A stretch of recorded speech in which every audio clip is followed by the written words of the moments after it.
दोस्तों, लोग कहते हैं अगर आवाज तेज हो तो थोड़े लोग सुनते हैं, लेकिन अगर बात में दम हो तो भीड़ अपने आप जुड़ जाती है। नमस्कार दोस्तों, आज की कहानी एक 24 साल के लड़के की है जो एक सेठ के यहाँ काम करता था। उसके माँ बाप इस दुनिया में नहीं थे और जिंदगी बस किसी तरह चल रही थी। रोज सुबह काम पर जाता था, पैसे कमाकर शाम को घर लौटता था, खुद खाना बनाता था, खाता था और सो जाता था। यही उसकी डेली रूटीन थी। न कोई खास दोस्त, न कोई बड़ा सपना, बस नॉर्मल सी जिंदगी चल रही थी। एक दिन काम से लौटते वक्त उसकी नजर एक बूढ़े फकीर पर पड़ी जो अपनी पीठ पर 3 ठेले लादे एक शहर से दूसरे शहर की तरफ जा रहा था। उम्र काफी ज्यादा थी, फिर भी बिना रुके धीरे धीरे आगे बढ़ रहे थे। काफी देर से वो रास्ते पर चलते ही जा रहे थे और लग रहा था कि अब बस थोड़ी ही दूर और जाना बाकी है। लेकिन आगे जो होने वाला था वो उस लड़के की सोच पूरी तरह बदल देने वाला था। चलते चलते वह बूढ़े फकीर आखिर थक गए और एक पेड़ के नीचे बैठ गए। सांस तेज चल रही थी और कंधों पर रखा बोझ साफ दिख रहा था। उसी समय उनकी नजर एक जवान लड़के पर पड़ी जो उसी रास्ते से आगे जा रहा था और दिशा भी वही थी जहां फकीर को पहुंचना था।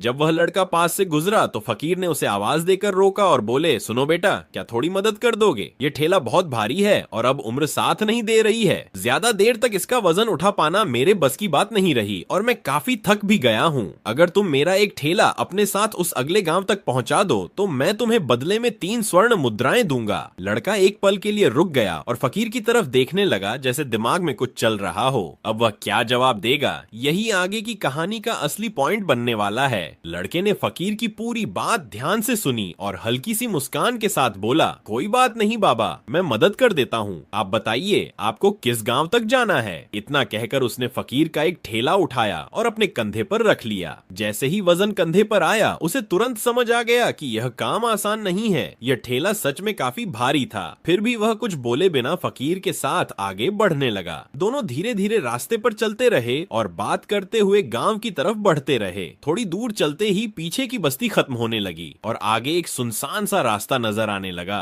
अब आसपास ना भीड़ थी ना कोई आवाज, बस लंबा सा खाली रास्ता था। दोनों उसी राह पर आगे बढ़ते जा रहे थे और उन्हें अंदाजा भी नहीं था कि भीड़ से अलग होते ही कहानी एक नया मोड़ लेने वाली है। थोड़ी दूर चलने के बाद जब रास्ता बिल्कुल खाली हो गया तो लड़के ने कंधे का बोझ संभालते हुए पूछा, बाबा, इस ठेले में आखिर रखा क्या है जो इतना भारी लग रहा है? फकीर ने आराम से जवाब दिया, कुछ खास नहीं बेटा, बस इसमें तांबे के कुछ सिक्के भरे हैं, इसलिए वजन ज्यादा है। ये सुनकर लड़का चुप हो गया, लेकिन उसके दिमाग में बात घूमने लगी। उसे लगा कि ये बाबा शायद कोई व्यापारी होगा, तभी तो इतने सारे तांबे के सिक्के साथ लेकर चल रहा है। फिर उसने खुद को समझाया कि मुझे इससे क्या मतलब, मेरा काम तो बस ठेला दूसरे गांव तक पहुंचाना है। जैसे ही उसने मन को यही समझाया उसके कदम थोड़े संभल गए और उसने ठेले को फिर से कसकर पकड़ा। लेकिन आगे चलकर यही सोच उसे किस तरफ ले जाएगी ये उसे खुद भी नहीं पता था। उसने मन से वह बात हटा दी और फिर से अपने कदमों पर ध्यान देने लगा। थोड़ी देर और चलते रहे और आखिर दोनों एक नदी के किनारे पहुंच गए। लड़का ताकतवर था और शरीर से भी फिट था, इसलिए बिना ज्यादा सोचे वह सीधे पानी में उतर गया। पानी थोड़ा गहरा था लेकिन उसे भरोसा था कि वह आराम से पार कर लेगा। फकीर अभी भी किनारे पर ही खड़े रहे और धीरे से सांस लेते रहे। लड़के ने पीछे मुड़कर कहा, क्या हुआ बाबा, आइए, हमें यह नदी पार करनी होगी तभी आगे गांव पहुंचेंगे। फकीर ने शांत आवाज में कहा, बेटा, नदी तो पार करनी ही है, लेकिन तुम देख रहे हो अब उम्र पहले जैसी नहीं रही और ऊपर से मेरे पास अभी भी 2 ठेले बाकी हैं जिन्हें लेकर पानी में उतरना आसान नहीं है। अब इस हाल में वह क्या फैसला लेंगे, यही आगे की कहानी में असली मोड़ लाने वाला है। फकीर ने धीरे से कहा,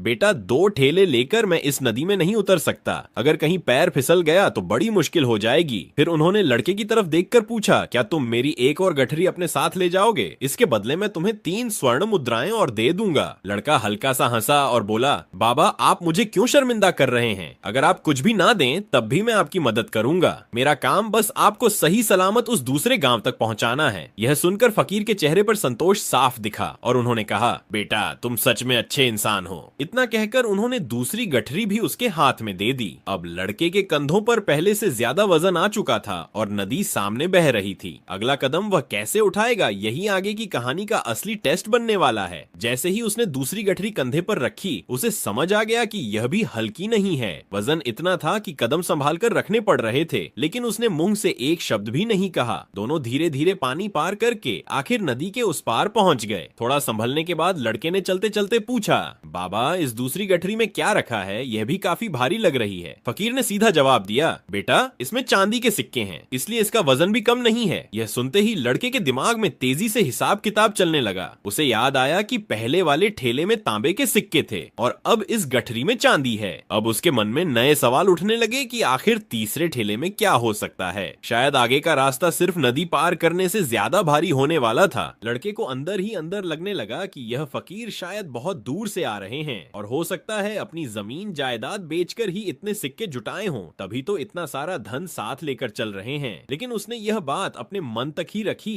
और फकीर से कुछ नहीं कहा। दोनों चुपचाप रास्ते पर आगे बढ़ते रहे। थोड़ी दूर जाने के बाद फिर से एक खाली और सुनसान राह सामने आ गई। चारों तरफ सन्नाटा था और आसपास कोई नजर नहीं आ रहा था। उस जगह को देखते ही लड़के के मन में अजीब से ख्याल आने लगे। वह सोचने लगा, अगर मैं अभी इन सिक्कों के साथ यहाँ से निकल जाऊं तो यह फकीर मुझे आखिर कब तक ढूंढ पाएंगे। इतना मौका शायद दोबारा न मिले, ऐसा भी उसके मन में आया। अब उसके दिमाग और दिल के बीच जो चल रहा था वही कहानी को असली मोड़ देने वाला था। उसे लगा कि इस सुनसान जगह पर अगर वह भाग भी गया तो फकीर उसे शायद कभी नहीं पकड़ पाएंगे। आसपास कोई नहीं था जो फकीर की मदद कर सके और सिक्के भी इतने थे कि उनसे आराम से एक अच्छी दुकान खरीदी जा सकती थी। वह सोचने लगा कि इन पैसों से नया व्यापार शुरू कर सकता है और अपनी जिंदगी बदल सकता है। फिर उसके मन में आया कि यह बूढ़ा फकीर अब इतना धन लेकर करेगा भी क्या, इससे अच्छा तो मैं ही रख लूं। लेकिन अगले ही पल वह खुद चौंक गया कि मैं कैसी बात सोच रहा हूँ। ना जाने फकीर ने कितनी मेहनत से यह सब जुटाया होगा और मैं उनका फायदा उठाने की सोच रहा हूँ। उसने खुद को समझाया कि नहीं, मुझे ऐसा बिल्कुल नहीं करना चाहिए। उसके कदम एक पल को रुक गए, जैसे अंदर कोई फैसला लिया जा रहा हो। अब वह अपने मन की सुनेगा या लालच की, यही आगे की कहानी में साफ होने वाला है। कुछ समय के लिए उसने अपने दिमाग को संभाल लिया और गलत सोच को दबा दिया, लेकिन ज्यादा देर तक वह खुद को रोक नहीं पाया और वही ख्याल फिर से सिर उठाने लगे। वह 2 ठेले उठाए फकीर के पीछे चलता रहा और मन में अलग ही हिसाब लगाता रहा। थोड़ी दूर आगे एक पहाड़ी रास्ता आ गया जो चढ़ने में आसान नहीं था। फकीर ने पहाड़ी को देखकर कहा, बेटा यह चढ़ाई मुझसे नहीं होगी, अब उम्र भी ज्यादा है और घुटनों में ताकत नहीं बची है। फिर उन्होंने कहा, अगर तुम मेरी तीसरी गठरी भी अपने साथ ले लो तो मैं तुम्हें 3 और स्वर्ण मुद्राएं दूंगा। साथ ही उन्होंने समझाया कि ध्यान रखना, इसे गिरने मत देना और कहीं यह खुल न जाए। लड़का उनकी बात सुनकर ठिठक गया और बोला, बाबा आखिर इस तीसरी गठरी में ऐसा क्या है? अब जो जवाब मिलने वाला था वही उसकी सोच को पूरी तरह बदल सकता था। लड़के के सवाल पर फकीर ने सीधा जवाब दिया, बेटा इस तीसरी गठरी में स्वर्ण मुद्राएं हैं। सोने का नाम सुनते ही लड़के के अंदर जैसे कुछ चमक उठा और वह मन ही मन खुश हो गया। उसने बिना कुछ बोले तीसरी गठरी भी अपने कंधे पर रख ली। अब तीनों का सारा वजन उसी के ऊपर था और फकीर खाली हाथ आराम से पहाड़ी चढ़ने लगे। लड़का पीछे रह गया और भारी बोझ की वजह से उसके कदम धीमे पड़ गए। सांस तेज चल रही थी, लेकिन सोने का ख्याल उसे आगे बढ़ने की ताकत दे रहा था। वह सोच रहा था, अगर यह सारा धन किसी तरह मुझे मिल जाए तो मेरी पूरी जिंदगी सेट हो सकती है। उसे लगने लगा था कि किस्मत खुद उसके सामने खड़ी है, बस फैसला लेना बाकी है। अब वह लालच को चुनेगा या सही रास्ता यही आगे का असली मोड़ बनने वाला है। वह सोचने लगा कि बाबा अब बूढ़े हो चुके हैं, आखिर इन्हें इतने पैसों की क्या जरूरत होगी। इनकी जिंदगी तो जैसे तैसे निकल ही जाएगी, लेकिन मेरे लिए तो यह मौका सब बदल सकता है। क्यों ना मैं यह सारा धन लेकर यहीं से निकल जाऊं और नई शुरुआत कर लूं। उसके दिमाग में एक के बाद एक ख्याल आते जा रहे थे और वह खुद को समझाने की जगह बहाने ढूंढ रहा था। अब उसका मन उसकी समझ पर भारी पड़ने लगा था और हर गलत बात उसे सही लग रही थी। वह खुद को यकीन दिलाने लगा कि शायद मैं गलत नहीं सोच रहा हूँ। फिर अचानक उसके दिमाग में एक और बात आई कि कहीं यह फकीर कोई चोर तो नहीं है, वरना इनके पास इतनी सारी स्वर्ण मुद्राएं आखिर आई कहां से होंगी। अब वह सच्चाई देखेगा या अपनी बनाई कहानी पर भरोसा करेगा, यही आगे सब तय करने वाला था। वह अपने मन में तर्क देने लगा कि अगर यह सच में कोई व्यापारी होते तो ऐसे पैदल क्यों घूमते, इतना धन होने पर कोई ना कोई साधन तो रखते ही। उसे लगने लगा कि बात कुछ और ही है और शायद यह फकीर साफ नहीं है। फिर उसने खुद को समझाया कि अगर सामने वाला चोर है तो उससे ले लेने में गलत क्या है। इन्हीं सोचों में डूबा वह कदम तेज करने लगा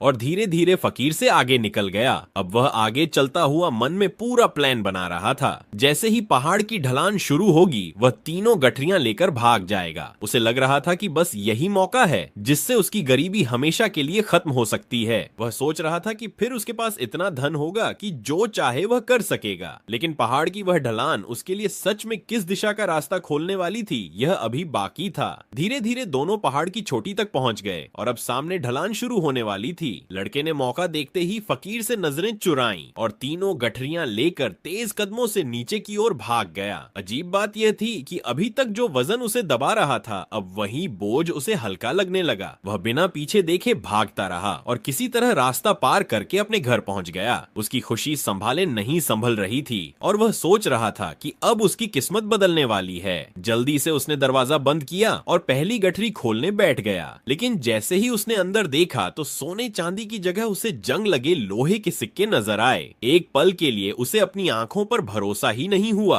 अब बाकी दो गठरियों में क्या निकलेगा, यही सोचकर उसका दिल फिर से तेज धड़कने लगा। पहली गठरी देखकर ही उसका दिमाग चकरा गया था, इसलिए उसने जल्दी से दूसरी भी खोल डाली, लेकिन उसमें भी वही जंग लगे लोहे के सिक्के निकले। अब वह समझ ही नहीं पा रहा था कि यह सब क्या चल रहा है। फकीर ने तो कुछ और ही बताया था और यहाँ सब उल्टा निकल रहा था। घबराहट में उसने तीसरी गठरी भी खोल दी, जिसमें स्वर्ण मुद्राएं होने की बात कही गई थी, पर वहाँ भी वही पुराने लोहे के सिक्के पड़े थे। अब उसके अंदर गुस्सा भर गया और उसे लगा कि फकीर ने उसके साथ धोखा किया है। वह सोचने लगा, आखिर उन्होंने तांबे चांदी और स्वर्ण मुद्राएं कहकर झूठ क्यों बोला। तभी उसकी नजर उसी थैले में पड़े एक पत्र पर पड़ी और उसका हाथ धीरे से उसकी तरफ बढ़ा। अब उस पत्र में क्या लिखा था, शायद वही पूरी बात साफ करने वाला था। उसने कांपते हाथों से वह पत्र उठाया और पढ़ना शुरू किया। उसमें साफ लिखा था कि यह सब एक परीक्षा थी ईमानदार इंसान को पहचानने के लिए। आगे लिखा था कि वह फकीर असल में इस राज्य का राजा है और उसकी कोई संतान नहीं है, इसलिए उसने यह पूरा खेल रचा ताकि उसे ऐसा व्यक्ति मिल सके जो उसके बाद राज्य संभाल सके। पत्र में यह भी लिखा था कि राज संभालने वाला वही बनेगा जिसके मन में जरा सा भी लालच न हो। इतना पढ़ते ही लड़के की आवाज निकल गई और वह वहीं जमीन पर बैठ गया। उसे समझ आ गया कि वह कैसी गलती कर चुका है। अब उसे यह बात साफ दिख रही थी कि अगर वह अपने मन की बुरी सोच पर काबू रख लेता तो आज कहानी कुछ और होती, लेकिन अब जो हो गया वह वापस नहीं आ सकता था और शायद असली सीख अभी बाकी थी। अगर वो अपने दिमाग में चल रहे ख्यालों को संभाल लेता तो उसकी पूरी जिंदगी अलग हो सकती थी, लेकिन सच ये है कि वो अपने ही विचारों के आगे हार गया। दोस्तों, महात्मा बुद्ध साफ कहते हैं कि इंसान की असली ताकत उसका मन है। आप जैसा सोचते हो धीरे धीरे वैसे ही बनते चले जाते हो। बाहर का दुश्मन उतना नुकसान नहीं करता जितना अंदर के बेकाबू ख्याल कर देते हैं। महात्मा बुद्ध समझाते हैं कि जरा ठहर कर अपने अंदर देखो कि चल क्या रहा है। जो सोच बार बार दिमाग में घूमती है वही आगे चलकर शब्द बन जाती है, फिर वही शब्द आपके कामों में दिखने लगते हैं। जब कोई काम बार बार दोहराया जाता है तो वो आपकी आदत बन जाता है और आदत धीरे धीरे आपके पूरे चरित्र की पहचान बन जाती है। अब सोचो, अगर शुरुआत ही गलत सोच से हो रही हो तो आगे क्या होगा। धीरे धीरे वही आदत इंसान की पहचान बन जाती है और आखिर में यही पहचान उसका भाग्य तय करती है। इसीलिए अपने दिमाग में क्या चल रहा है इस पर नजर रखना बहुत जरूरी है। सिर्फ यूं ही सोचते रहना काफी नहीं है, समझना भी जरूरी है कि अंदर किस तरह के विचार घूम रहे हैं। महात्मा बुद्ध कहते हैं कि गिरावट कभी अचानक नहीं आती, वो एक छोटे से ख्याल से शुरू होती है। शुरुआत में वो बस एक छोटा सा बीज जैसा लगता है। अगर उसी समय उसे रोका नहीं गया तो वही बीज आगे चलकर बड़ा पेड़ बन जाता है। फिर वो इतना फैल जाता है कि सही गलत सोचने की समझ को दबा देता है और इंसान को पता भी नहीं चलता कि वो कब अपने ही दिमाग का कैदी बन गया। जैसे आपने इस कहानी में देखा है, आगे क्या हुआ वो और भी चौंकाने वाला है। आपने देखा कैसे उस जवान लड़के पर उसका अपना मन हावी हो गया था। उसे समझ ही नहीं आया कि सही क्या है और गलत क्या है। सोचने की ताकत जैसे धीरे धीरे खत्म हो गई थी। लालच ने उसके अंदर इतनी तेजी भर दी कि उसने तीनों ठेले उठा लिए और बिना सोचे समझे आगे निकल गया। उसे उस मोमेंट में बस वही ठीक लगा जो उसका मन कह रहा था। इसीलिए जैसे ही पहली बार कोई गलत ख्याल दिमाग में आए उसे वहीं रोक देना चाहिए। शुरुआत में वो छोटा लगता है, पर अगर उसे नजरअंदाज किया तो वही आगे चलकर बड़ी मुसीबत बन जाता है। फिर वही आपको ऐसी राह पर ले जाता है जहां से वापस आना आसान नहीं होता। उसके बाद चाहकर भी इंसान खुद को रोक नहीं पाता।